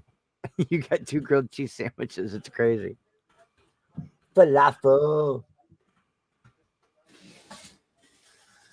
Oh man, A lobster roll? I don't know about all that, man. I can't do. I'm not really big on seafood, man. Yeah, I wanted to try one, but I'm kind of too inland for seafood. You know, bacon, I can egg, understand. and cheese. Ooh, My as closest I get to real seafood is like crab rangoon. Right? Crab cheese puff. Ooh, chicken parm. Now that's a sandwich. That's the all American Italian right Yeah. there. That's the go-to. Sloppy Joe down our town hall deli. That doesn't look like a sloppy Joe to me, but Po' boys. Yeah. Ooh. Famous pastrami. Oh, now that looks good. The Permane Bros in Pittsburgh. I've seen this on TV. Like where they put the fries on the pastrami. How do we know it's imitation? It might be real crab. Oh shit! I'll be right back. Someone's at the door. No worries. Imitation crab is not seafood. Yeah, that lobster will look freaking amazing. I would love to try a shrimp po' boy one of these days. And make sure you smash the like button, guys, if you haven't done that already. Thanks for joining. We got like 20 more sandwiches to look at. We'll burn through them here. I've always wanted to try a banh mi sandwich. That one looks really good. My old boss made a vegetarian version that I wanted to try. Also, with free of bread, he'd use cucumber as the for the bread slices. Oh, what do you want to try? The Whopper melt? Yeah, it sounds amazing. No, that's true. Imitation anything is not food. This is very true. Well, same thing with like anything that's like really chemically worked with, like your sugar-free stuff. That's like terrible for you. It's got to be the worst. Oh, a euro. Oh man, the BZ Grill in Astoria, New York. Let's see here. The Fool's Gold Loaf, Nick's Cafe, Golden, Colorado. Mm. Hey, bro, Dan, what's up, man? The bonus- the- for that makes sense. That makes sense. Thank you for joining.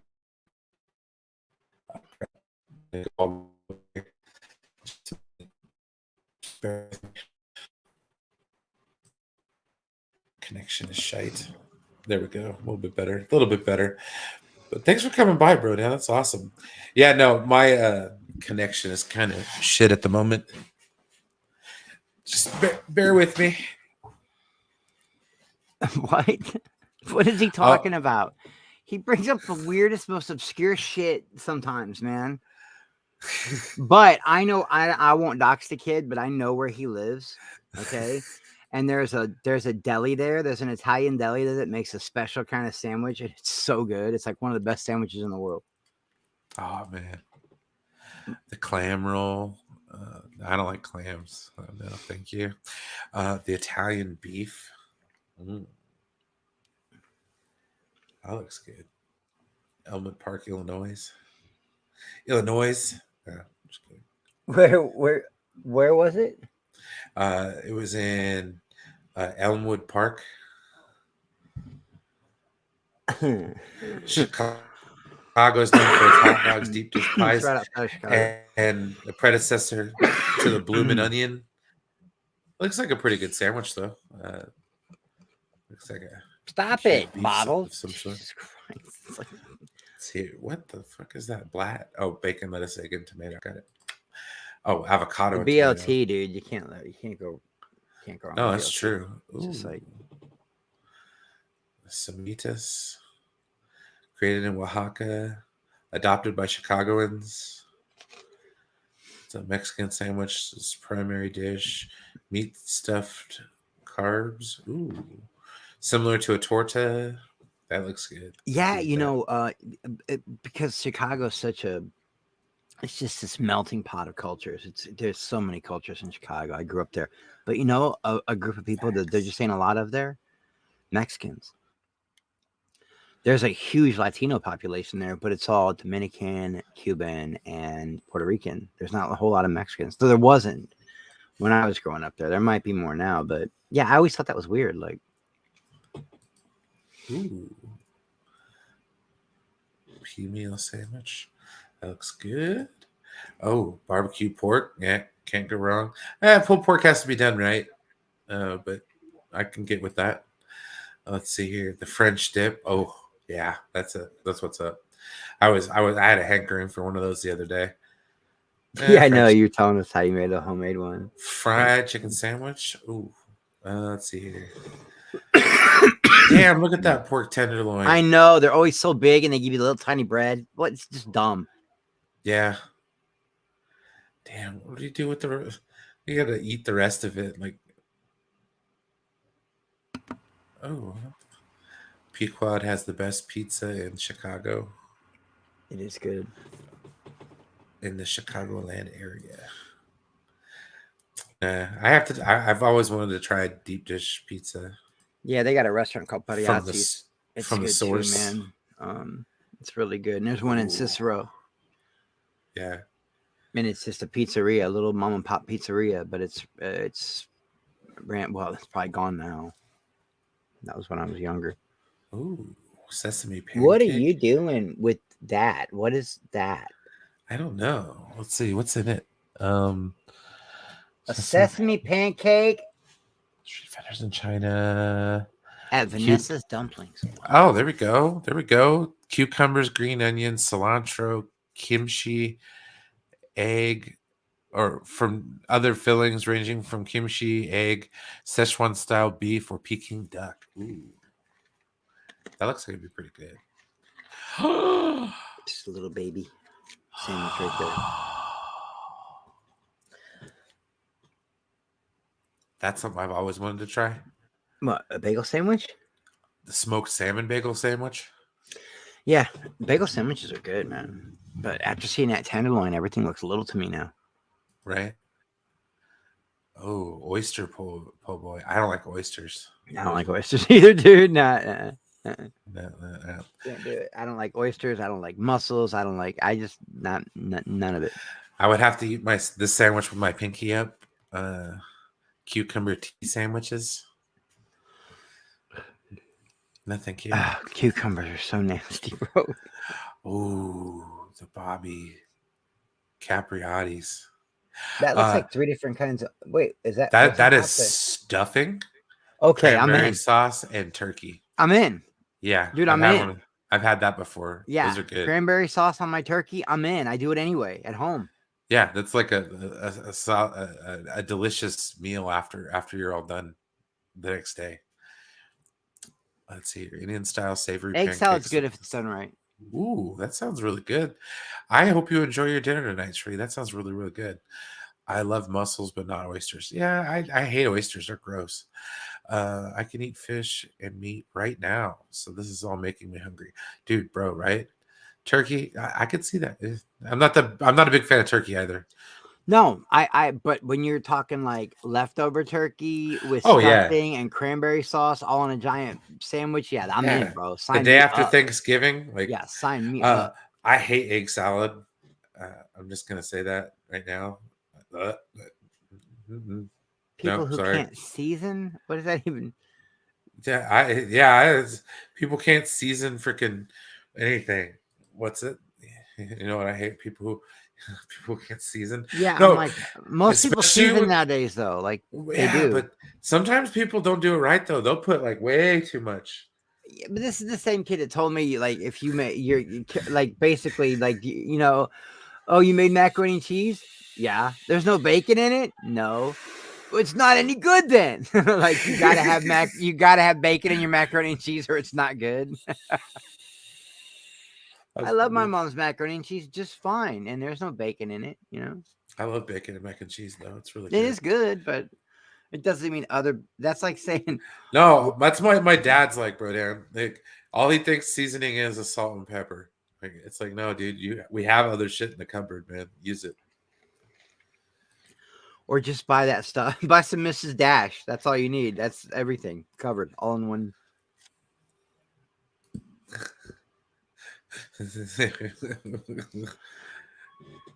Don't miss my words, Italian. All macaroni and cheese is baked. I love make it out of the box. Homemade macaroni and cheese, it's all baked. So I don't baked mac and cheese is fire, dude. I like doing it with bigger, thicker pasta. Like I'll do it with a rigatoni. Yeah, that's good. Big old fat chunks of chicken and bacon floating around in that bad boy. Yes, people need to learn how to marinate, and there's a difference between marinating and brining. When I get my smoker up and running, we will go into full on discussions about this because I'll be making some beef jerky. It's going to be amazing. Yeah, yeah, you can hold the bacon. No, you're not wrong though. Seriously, he's not wrong, but he's also talking to an Italian. Okay, we gave the world the gift of our cuisine. We invented seasoning. All right. Yeah. Yes, and no. What the heck? None of you Vikings would know what friggin' olive oil was if it wasn't for us. Okay. Oh, my accent almost came out. You better stop it. My manager we gave you motherfuckers the beauty of our cuisine. You didn't know what you. Well, look at Starbucks now, bro. We did that. Okay, nobody knew what a cafe latte or a cappuccino was before us. They didn't need seasoning before Chris. Stop the lies.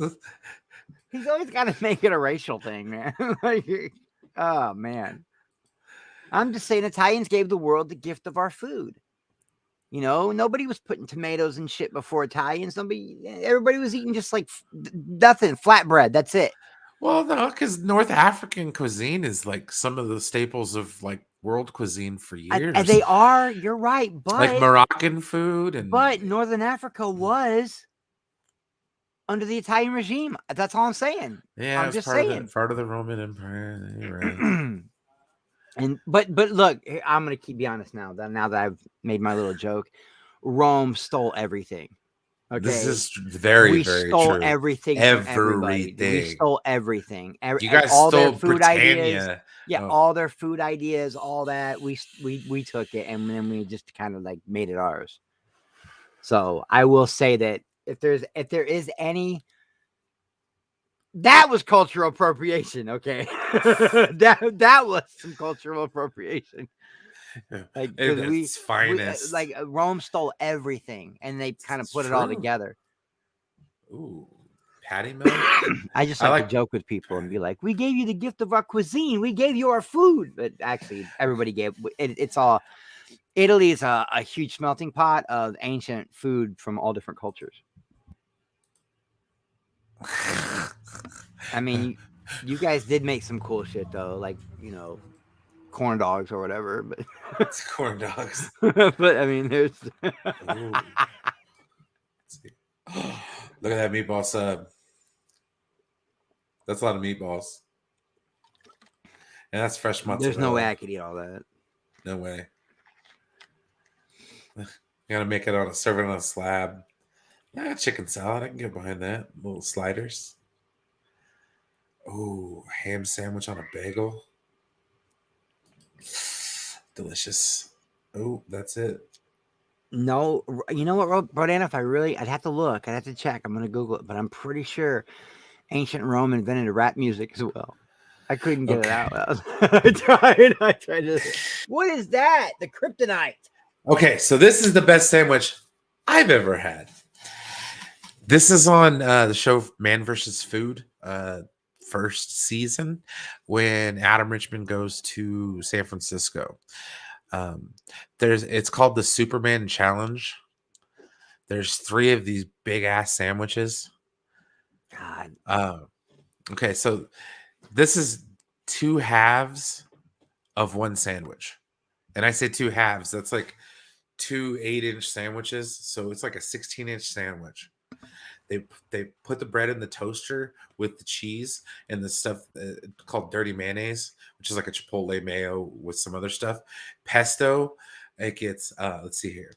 Comes with turkey, roast beef, salami, ham, pastrami, jalapeno poppers, mozzarella sticks, onion rings, bacon, pesto, pepper jack cheese, dirty sauce, and your choice of bread, which I choose San Francisco sourdough because, my God, yeah, this sandwich is amazing. They actually sell them locally here. It's which is giving me nice. anxiety looking at it, trying to finish something like that. It's huge. They have another one called the Doomsday. Give me a second here, and I'll pull that one up. So I'm seeing a pattern here. The kryptonite, the doomsday. And they then got one called the dark side. I bet you they got a sandwich called the dark side. No, it's called the Lex Luthor. Oh, Let's see here. The Doom. it's probably good they don't have a sandwich called the dark side because it would just be some some Mary Sue type of OP ass warlord. That's what Darkseid is. Let's be real, man. Darkseid's totally OP. He didn't even earn shit. They just made him one day like, you are a god now and you're stronger than Superman and whatever. There we go. Ike's loving sandwiches. All right. The Doomsday is basically this similar. It has turkey, roast beef, salami, pastrami, habanero sauce. Yeah, that stuff right there made my face burn. Habanero? Really? Yeah, Like yeah. that? Well, it did, but eating the sandwich, it would get on the side of my face, and it was like, oh, yeah, no, thank you. And then I think the other one, let's see, remove from screen really quick. Don't want to show people what I look up on the internet. Really? No. He's like, nope. No, like, I'm good. I'm gonna keep it real, but nope. Yeah. Not safe for work. No. Let's see here. Let's see. Lex Luthor. Let's go with that. I knew it. There's a sandwich called a Lex Luthor. Hot dog. All right, let's see here. Boom, boom, boom, boom. And then we'll kind of wrap up after this. Yeah, bro, Dan, because he's not an OP pussy. See, Wolverine has to struggle and fight for everything he gets, and he still won, by the way. I mean, the little girl helped him, but whereas Darkseid can just go make it so, and it's done because he's got a bunch of fuck Darkseid. Ooh, what? I needed to get this. See, Fried chicken. You blew it because you saw the word kryptonite and you wanted fried chicken. Okay, chicken. Okay, fried chicken, chicken fried steak, mozzarella sticks, American cheese, French dressing. What's with the mozzarella sticks on the sandwich? I don't know, but it's delicious. Ooh. Can I get that at Ike's Place? It's on the secret menu. Please do not disappoint. Oh, man. Do not play with my emotions like that. That sandwich actually looks good. You're just a jealous simp of Thanos, apparently. Oh, I do like Thanos. But, there you go. The OP warlord. I don't think Thanos is OP. He wasn't until he got the stones. Yeah, and then he was, but anybody would have been OP at that point, True. Whereas Darkseid's just like, my name used to be, what did his name used to be? Youts, whatever that was. Euxis. My name used to be Euxis. But then one day I became like a god. I don't know how it happened. It just happened, bro. I'm a new god. I'm a new god. It just happened. And now, like, I run the entire galaxy. Like, you know what I mean? And they make me fight the other most OP fucking character ever made, Super Dude. Let's throw down. Okay, we can't really talk too much bad about DC on a DC channel. So, ladies and gentlemen, make sure to smash that like button. Thank you for joining us again for another thrilling edition of wait, you don't get to do your outro yet. When the fuck did this become a DC channel? Well, a lot of the people come here for the DC content. Okay, fine. DC's the greatest. It's fantastic. It's wonderful. They're doing the best. You guys are so amazing. Yeah, well, that's just like your opinion, man. I want to watch that movie every time you play it. It's the greatest film ever. No, this was fun, man. So closing thoughts on what you thought about this week's adventures in Star Trek. I loved it. I had a blast with it. But now I'm mad because I'm back to the part where we gotta wait every week. Yeah, I can't binge. I want to binge and get it over with. Yeah, and then after that we get Strange New Worlds will be out soon, so it's like it's gonna be good. There's gonna be a lot of good Star Trek coming up. And the minute season 3 ended of Discovery, I wanted season 4. Like I wanted it right away. Yeah, but I can wait now for season 5 because it just got renewed again. So season 5 of Discovery should be pretty solid. I'm hoping. Yes, I agree. That wasn't season 4. That wasn't season 3 we just watched. That was season 4. That was season 4. Yeah, it was season 4. You're right. Wow, I missed the whole season. What season did I? Oh, yeah, okay.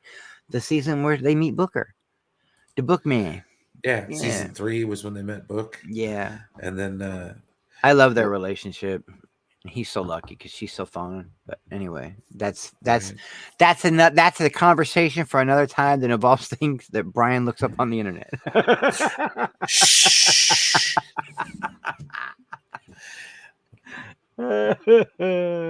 Oh no! Once you get to it, James, you will be more than happy. It'll be amazing, and you'll love it. I mean, Brian's still mad. He's just butthurt. Look. Marvel will always be better than DC. It will always be the superior product. DC will never catch up. Okay? That's all I'm saying. When it comes to cinematic universes, DC's never going to catch up with Marvel. You've got to live with it. You've got to accept it. I know you're still angry. But that is what it is, man. Like I mean, talk bubbles, bro. Talk bubbles. Underwater. Talk bubbles. Talk bubbles. It was kind of fun though. I like talk bubbles. It was creative. It was a good part of the movie. See, the problem was, okay, so I got to see, thanks to being a part of the lounge early last year, I got to see it like 3 or 4 days before everybody else.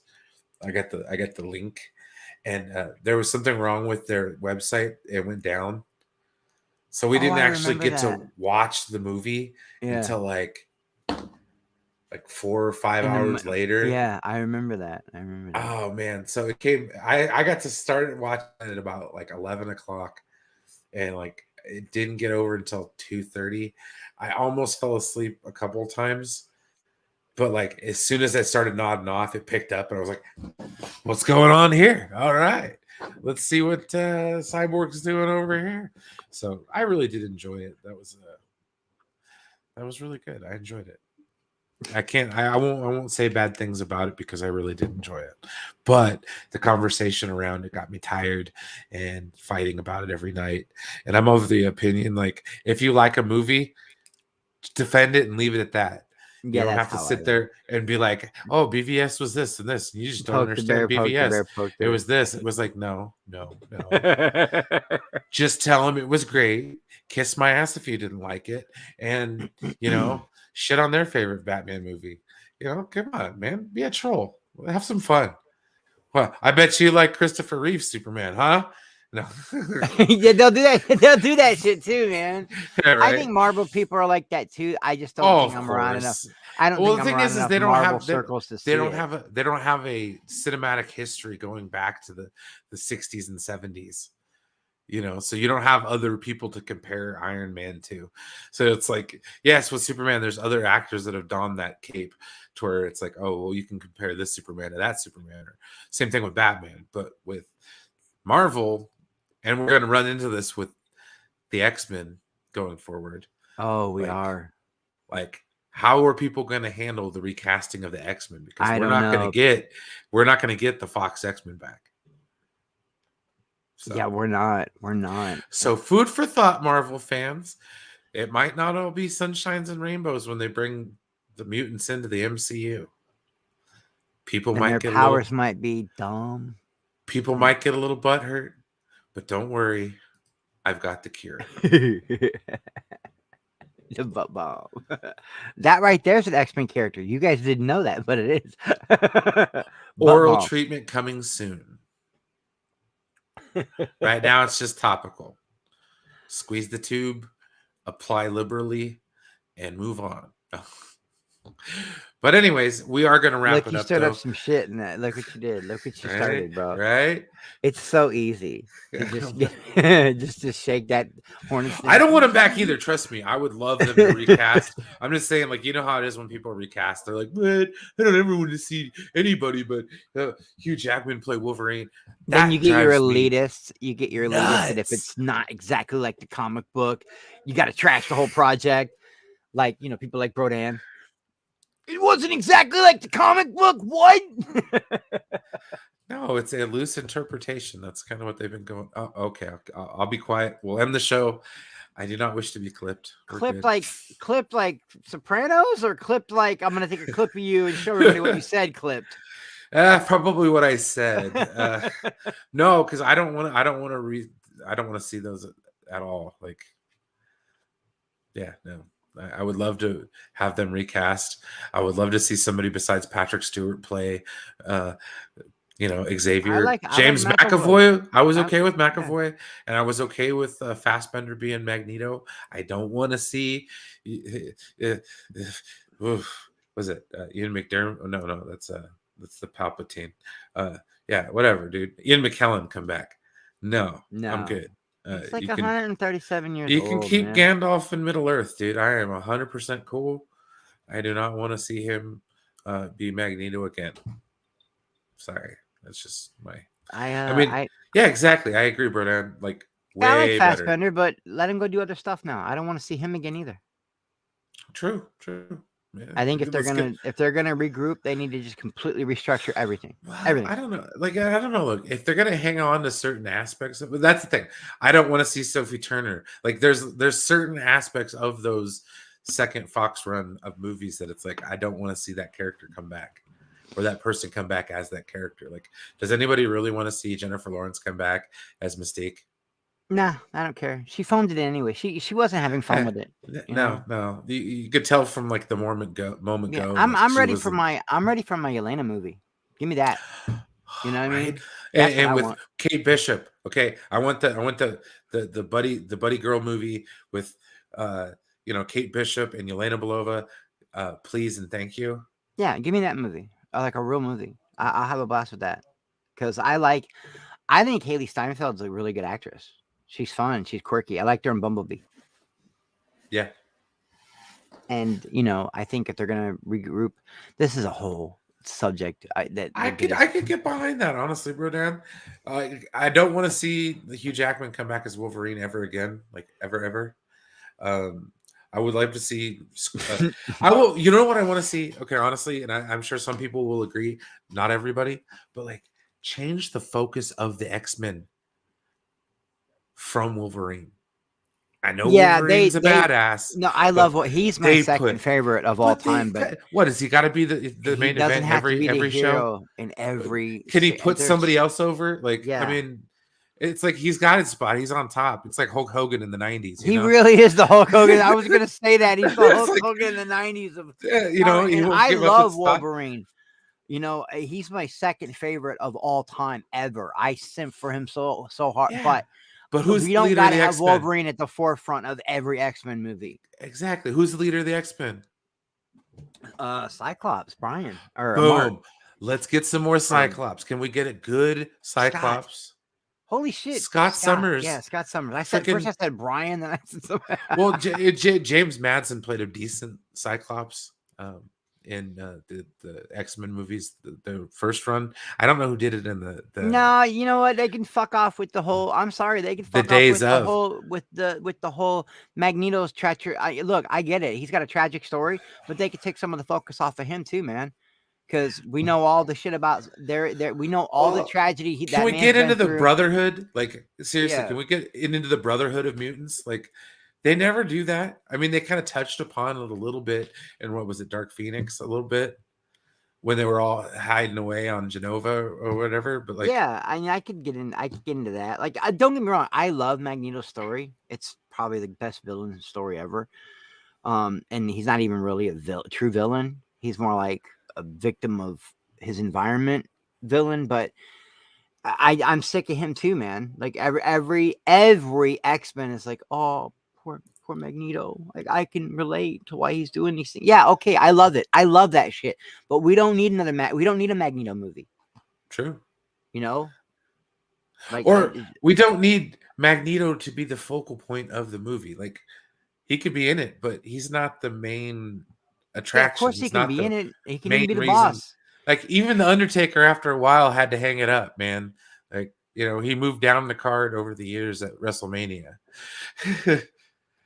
So, it just not everybody needs to be up top. You should give other people their chance to shine. I could see Storm getting a nice rub, as they say. There's other characters. Jean Grey is another one. Jean Grey is one of the most powerful characters in Marvel Comics. They keep messing her story up. They do. And that's like the thing. It's like, I want to see the ultimate throwdown of the two most powerful characters. Like, wouldn't that be badass to see like Scarlet Witch go up against Jean Grey? Dude. Freaking. I'm picturing it in the my ultimate head. throwdown. But, just see, I'm a guy, so it got dirty. It turned dirty. I just want to see a fight. Okay, now hold on, let me try it again. Scarlet Witch, Jean Grey in a fight. Nope, it keeps turning into porn. Yeah. Well, see, you have to take Femke Janssen out of it. Hey, Darkstar, what's up? Right? See, Shriek gets it. Yeah, it's awesome. I'm just it turns dirty in my head because No, it does. It's really easy. I discovered X-Men at a young age, and it was well, not even gonna lie, man. I discovered those girls and those outfits at a young age, and it turned into something else in my head. And as I got older, I had to like retrain my brain. Yeah, let's just all thank God that Oscar Isaac was cast as Moon Knight, and we'll never have to see him play Apocalypse again. Never. Just that poor dude, man. You know, and I was pulling for that movie. Dude, okay. So Can he hard. like? Is it his agent that gets him in these movies, or is it like, just really, really bad choices? I think it was the script. I don't think it was him because he was great as Poe Dameron. True. You know, He was one of the funny, highlights. and yeah, I he would was love to see funny like a and- Poe series, like Yeah. legit. and I liked him in I just saw him in something else not too long ago. It was a movie on Netflix.